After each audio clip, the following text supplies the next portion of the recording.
Thomas Edison invented the phonograph in 1877. It was a piece of tinfoil that was wrapped around a cylinder. There was a needle that would vibrate with the sound of your voice making a line or groove in the tinfoil. After a few plays, the tinfoil would tear up.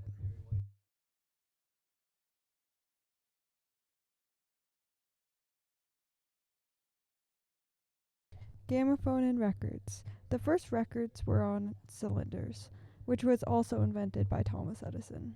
Attempts were made before 1877 at recording and reproducing the human voice, but none were successful. Wire recorders. Invented in the late 1940s, early 1950s, the wire recording is a type of analog audio storage in a magnetic recording and is made on a thin steel or stainless steel wire. The vinyl patented by Leon Scott in 1857 used a vibrating diaphragm and stylus to graphically record sound waves as tracing on sheets of paper, exclusively for visual analysis and without any idea of playing them back. These tracings can now be scanned and digitally converted into audible sound. Vinyl of singing and speech made by Scott in 1860 were played back as sound for the first time in 2008. These are the earliest known recordings of sound.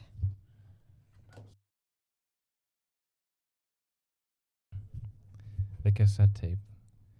Cassettes store the sound on a magnetic tape that is wound around the two reels in the cassette. The Philips Company invented the standard audio cassette in 1962. Digital recording in the compact disc. In 1938, British scientist Alec Rev files the first patent describing pulse code modulation. It was first developed as a telephony technology.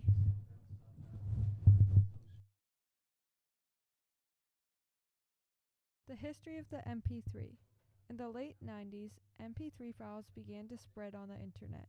The popularity of the MP3s began to rise rapidly with the arrival of Nullsoft's audio player, Winamp. Released in 1977, the first commercially released personal music player capable of handling MP3 files was the MP-Man F10, manufactured in Korea, launched in 1998.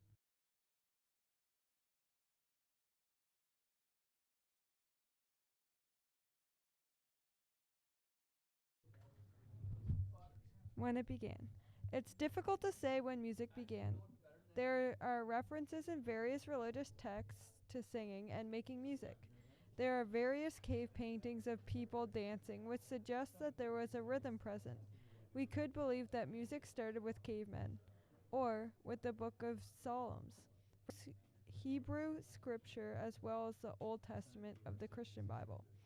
They were early examples of vocal music, and that King David's harp was one of the first stringed instruments, which he used as accompaniment when singing the psalms that scholars believe he wrote.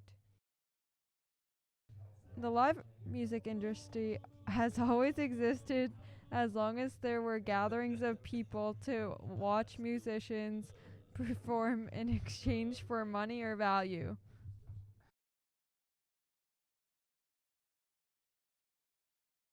The music publishing industry.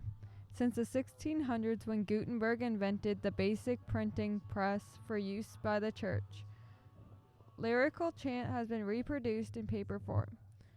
But it was only in the 1800s that the Industrial Revolution paved the way for a more structured delivery of music to a wider audience.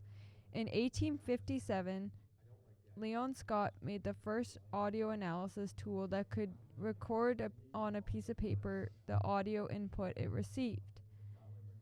This led to Thomas Edison inventing the phonograph. This recorded music industry put much more focus on the musicians themselves as opposed to the composers. The musicians were being recorded sounding more sophisticated, until Les Paul in 1948 recorded the first multi-track recording. This track was called Lover, When You're Near Me.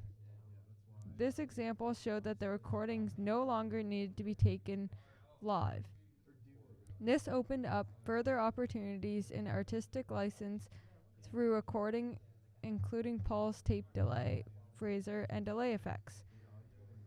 Record labels brought together composers from the publishing industry and musicians from the live industry and created a vinyl for the recording industry. People who put the right musician with the right song in the right studio with the right producer or sound engineer and to release the record at the right time are known as artist and repertoire representatives, who went on to pick and choose successful artists we see today. Improvements. The internet was invented. As the internet had been restricted commercially for 5 years, many had discovered the internet's potential as an information and file sharing network, and it began to accept a shift in the digital storage of information, not just on local area networks seen through the 1980s corporations, but on a personal level. Why should I pay for an overpriced album where most of the money doesn't go to the artist when I can just go online, type its track name in, and get it for free? That was the mindset of people. Reformation of the music industry. In 2001, CD albums peaked in sales. The recorded music industry has been in panic, trying to hold on to the pre-internet strategy of album sales through their controlled stock. Currently, the money is still in recorded music sales, but is declining rapidly. Professionals are seeing a need to move to live performance and publishing, synchronization, and endorsements, taking the lead with recorded music sales. There are still some options, such as iTunes, to provide income to the music industry.